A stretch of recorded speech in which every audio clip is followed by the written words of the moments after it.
ఈ లెటర్ మీకు మేము అఫీషియల్ గా ప్రతి మీడియా హౌస్ కి పంపించడం జరుగుతుంది. ఇప్పుడే నేను deputy chief election commission Sharma గారితో ఫోన్ లో మాట్లాడాను. నా మిత్రులు ఆయన ఢాకా బంగ్లాదేశ్ లో ఉన్నారు. ఆయన చీఫ్ ఎలక్షన్ గారికి ఇన్స్ట్రక్షన్స్ ఇచ్చినప్పటికీ నన్ను కలకుండా లోకల్ అఫీషియల్, ఆయన పేరు అడిగితే చెప్పడు, చీఫ్ ఎలక్షన్ కమిషన్ నన్ను కలకుండా నన్ను బ్లాక్ చేస్తున్నారు. ఇంతకంటే అవినీతి పట్టపగలు ఎక్కడైనా ఉంటుందా? నేను ప్రజాశాంతి పార్టీ ప్రెసిడెంట్ని.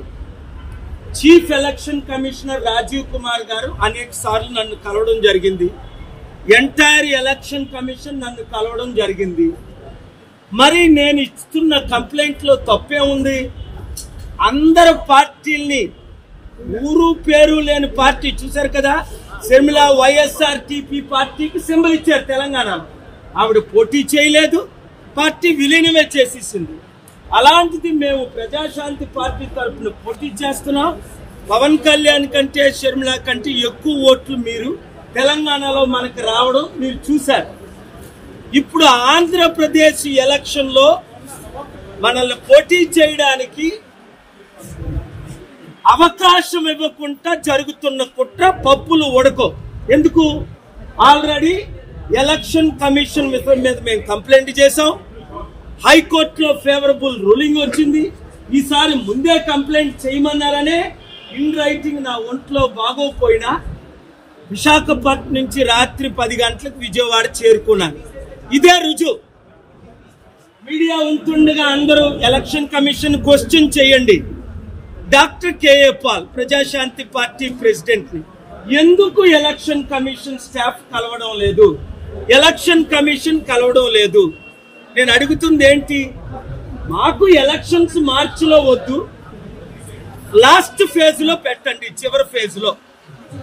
తప్ప కోవిడ్ ఎక్కువ అవుతుంది. 10th ఇంటర్మీడియట్ ఎగ్జామ్స్ తర్వాత, డిగ్రీ ఎగ్జామ్స్ తర్వాత పెట్టండి.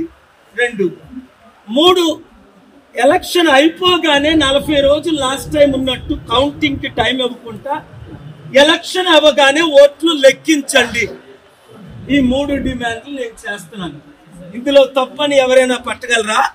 చెప్పగలరా? చూసుకోండి. 2 కులాలే నడుపుతాయట మనల్ని.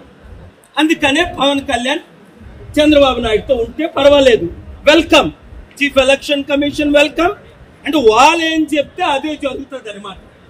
ఇది 2 కులాలైనా నడిపేది మనల్ని? 2 కుటుంబాలైనా మనల్ని నడిపేది? అర్థం చేసుకోండి. నా పోరాటం ఎప్పుడు ఆగదు. ఈసారి మనం గెలిచి తీరుతాం. కోర్టులో కేసు వేయడం జరిగింది, ఆర్గ్యుమెంట్స్ వినిపిస్తారు. ఇప్పుడే ఈ హోటల్లోనే నేను ధర్నా ఆరంభిస్తాను. ఎలక్షన్ కమిషన్ కలిసినంత వరకు నేను హోటల్ను విడిచిపెట్టాను. నాకు రూమ్ ఉంది.